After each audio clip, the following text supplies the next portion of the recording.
Hello বন্ধুরা, আমি সুস্মিতা বং blogger Susmita চ্যানেলে তোমাদের সবাইকে স্বাগত জানাই। আজ রেসিপি চিতল মাছের মুইঠা। তা আমরা তো অনেক মাছের ঝোল ঝাল করে খেয়েছি, কিন্তু একবার আমার মতন করে চিতল মাছের মুইঠা করে খেয়ে দেখো। আমি তোমাদেরকে বলবো মাংসের স্বাদকে হারিয়ে দেয়। তাহলে চলো বেশি বকবক না করে ভিডিওটা শুরু করা যাক। আর সবার প্রথমে আমি একটা কথাই বলবো, ভিডিওটা ভালো লাগলে লাইক কমেন্ট শেয়ার করতে কিন্তু একেবারেই ভুলে যেও না।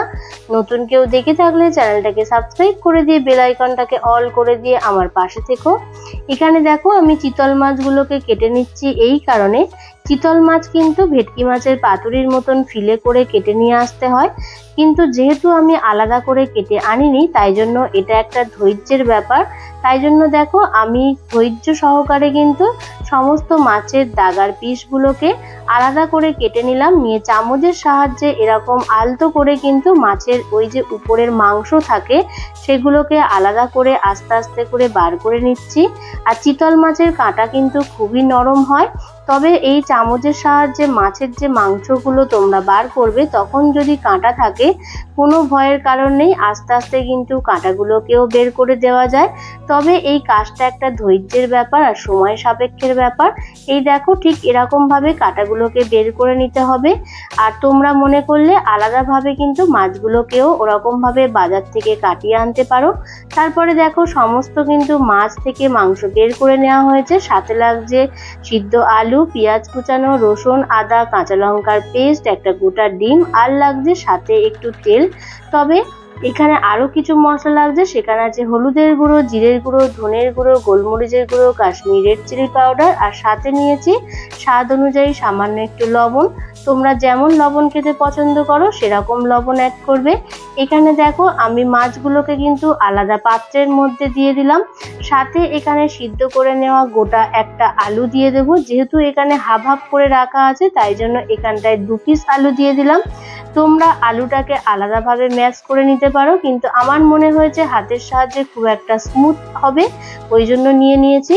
আর এখানে আমি পেঁয়াজ কুচানো দিয়ে দিলাম, সাথে দিয়ে দিলাম রসুনের পেস্ট, আদার পেস্ট, ঝালের জন্য দিয়ে দেব কাঁচা লঙ্কার পেস্ট। এই সমস্ত কিছু পেস্ট লাগছে। আর এই ডিমটা যে আমি গোটা দিয়ে দিলাম, তোমরা মনে করলে এই ডিমটাকে নাও দিতে পারো, সেটা অপশনাল। আর সাথে যা যা আমি মশলা দেখিয়েছিলাম সেই মশলা থেকে সামান্য একটু একটু করে মশলা কিন্তু নিয়ে নেব। এখানে যা যা মশলা দেখিয়েছি সমস্ত মশলা অল্প অল্প করে নিয়ে নেবে। আর তবে গোলমরিচটা একটু বেশি নিয়ে নিলাম। নিয়ে ভালোভাবে এটাকে মাখিয়ে নিতে হবে। আলতো হাতে মাখাবে, বেশি তাড়াহুড়ো করার কোনো প্রয়োজন নেই। তবে ডিমটা আমি বরাবরই বলবো তোমাদের অপশনাল, দিতেও পারো নাও দিতে পারো। আমি এখানে ডিমটা দিয়েছি, মাছের একটা আঁশটে গন্ধ থাকে সেই গন্ধ কাটানোর জন্য। তারপরে দেখো এখানে সামান্য একটু সাদা তেল দিয়ে আবারও ভালোভাবে মিশিয়ে রাখলাম। রেখে প্রায় 30 মিনিট মতন এই ম্যারিনেটটা করে আমি রেখে দেবো।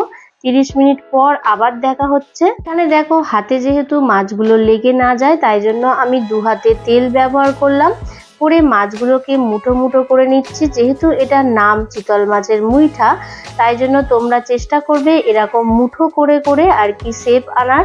তবে আমি এখানে চেষ্টা করেছি একটু লম্বা লম্বা সাইজ নেওয়ার। কিছু কিছু মাছ আবার আমি একটা দুটো গোলও সাইজ করে নিয়েছি, সেটা তোমাদের অপশনাল। অনেকে অনেকের মতন করে মুইঠা বানায়, কিন্তু আমি এরকম ছোট ছোট করে মুইঠা বানিয়েছি। তারপরে দেখো জলটা যখন এরকম ফুটতে থাকবে তারপরে একেবারে লো ফ্লেম করে দিয়ে গরম জলে কিন্তু এই মুইঠাগুলো দিয়ে দিতে হবে। আর এই সময় গ্যাসের ফ্লেমটাকে একেবারেই লো করে রাখতে হবে। ঠিক মিনিট 6 পর দেখবে মুইঠাগুলো এরকম জলের ওপর ভেসে উঠেছে। যখন ভেসে উঠবে তখনই ভাববে মুইঠা কিন্তু একেবারে সিদ্ধ হয়ে গিয়েছে।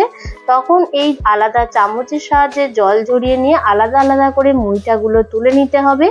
এই রেসিপিটা কিন্তু সম্পূর্ণ সর্ষের তেলে করতে হবে।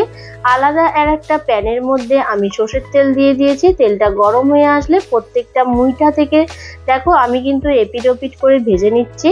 তবে এই সময় গ্যাসের ফ্লেমটাকে একটু মিডিয়াম ফ্লেমে রাখার চেষ্টা করবে। মুইঠাগুলোকে এপিট ওপিট করে কিন্তু হালকাভাবে ব্রাউন করে ভাজতে হবে, বেশি লাল লাল করে ভাজার প্রয়োজন নেই। যখন এরকম ভাজা ভাজা হয়ে আসবে সমস্ত মুইঠাগুলো কিন্তু একে একে তুলে নিতে হবে। তবে তোমাদেরকে একটা কথা বলবো, এই ভিডিওটা কিন্তু অনেকটাই লং আছে, তোমরা অবশ্যই একটু ধৈর্য সহকারে দেখবে, এটা আমার তোমাদের কাছে রিকোয়েস্ট রইল। তারপরে দেখো বাকি যে তেলটা ছিল, তেলটা কিন্তু তোমরা একেবারেই নষ্ট করবে না। তেলটা আলাদা আর একটা কড়াইয়ের মধ্যে আমি দিয়ে দিলাম। তেলটা যখন গরম হয়ে আসলো, কেটে রাখা আলু দিয়ে দিলাম। এই আলু কিন্তু অবশ্যই দেবে, আর আলুর সাইজ কিন্তু ঠিক এরকম ডুমো ডুমো করে কাটবে। আলুগুলো যখন হালকা লাল লাল হয়ে আসবে, সেই সময় গোটা গরম মশলা অ্যাড করে দিলাম, আর সাথে দিয়ে দিলাম পেঁয়াজ কুচানো। দিয়ে পেঁয়াজের সাথে আলুটাকে বেশ ভালোভাবে নাড়াচাড়া করে নিয়ে ভেজে নিতে হবে। আর যেহেতু আলুটা আমি প্রথমে হালকা করে ভেজেছি, তাই জন্য দেখো পেঁয়াজের সাথে কিন্তু অনেকটা আলুটা প্রায় লাল লাল করে ভাজা হয়ে আসবে।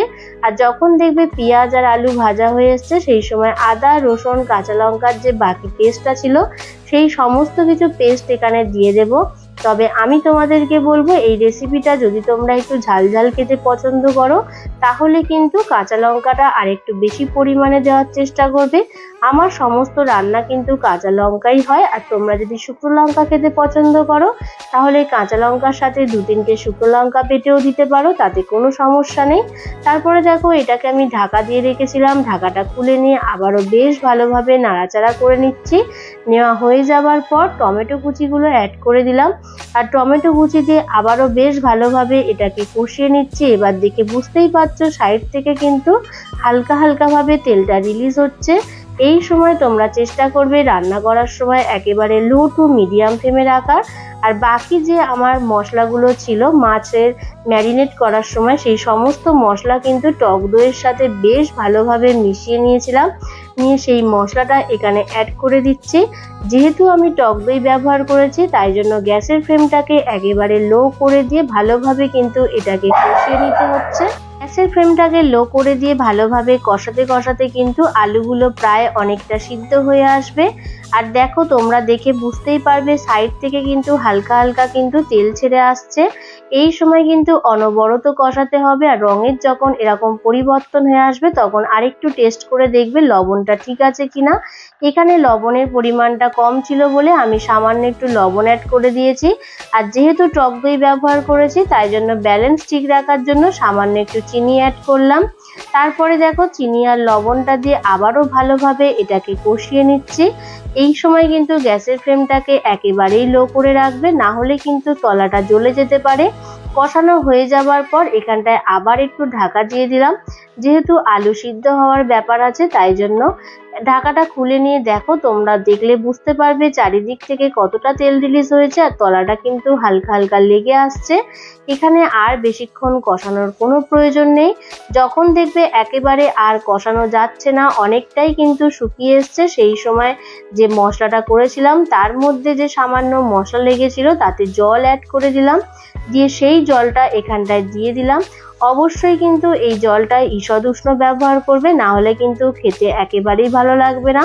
যখন দেখবে যে এরকম গ্রেভিটা ফুটে ফুটে এসছে, সেই সময় কিন্তু মুইঠাগুলো দিয়ে দিতে হবে। তবে আমি তোমাদেরকে বলবো, এই রেসিপিতে কিন্তু একেবারেই ঝোল রাখবে না, আর একেবারেই কিন্তু শুকনো করবে না, তাহলে খেতে একদমই ভালো লাগে না। আর যেহেতু মুইটা সিদ্ধ হওয়ারও কোনো ব্যাপার নেই, আমি তো আগে থেকে জলেতে মুইটাগুলো সিদ্ধ করে নিয়েছি, সেহেতু এখানটায় বেশিক্ষণ ফোটানোর কোনো প্রয়োজন নেই। মিনিট 4 মতন ফোটানো হয়ে যাবার পর 1/2 চামচ মতন এখানে গরম মশলা অ্যাড করে দিলাম, আর সাথে দিয়ে দিলাম 1 চামচ মতন ঘি। এই সমস্তই মশলা লাগছে, আর এক্সট্রা কোনো মশলা লাগবে না। তারপরে সমস্ত কিছু মেশানো হয়ে যাবার পর ব্যাস গরম গরম ভাতের সাথে একবার এরকম খেয়ে দেখো। আমি তোমাদেরকে গ্যারান্টি দিয়ে বলবো, মাংসের স্বাদকে একেবারেই হারিয়ে দেবে। এরকম ভাবে চিতল মাছের মুইটা বাড়িতে করে খেয়ে কমেন্ট করে বলবে কেমন খেতে লেগেছিল। ভিডিওটা ভালো লাগলে লাইক কমেন্ট শেয়ার করে দিতে কিন্তু একেবারেই ভুলে যেও না। নতুন কেউ দেখে থাকলে চ্যানেলটাকে সাবস্ক্রাইব করে দিয়ে বেল আইকনটাকে অল করে দিয়ে আমার পাশে থেকো। আরও যদি কিছু জানার থাকে অবশ্যই কমেন্ট করে বলবে, আমি যথাসাধ্য উত্তর দেওয়ার চেষ্টা করব। আবার দেখা হবে নেক্সট কোনো রেসিপি নিয়ে। ভালো থেকো, সুস্থ থেকো, টাটা।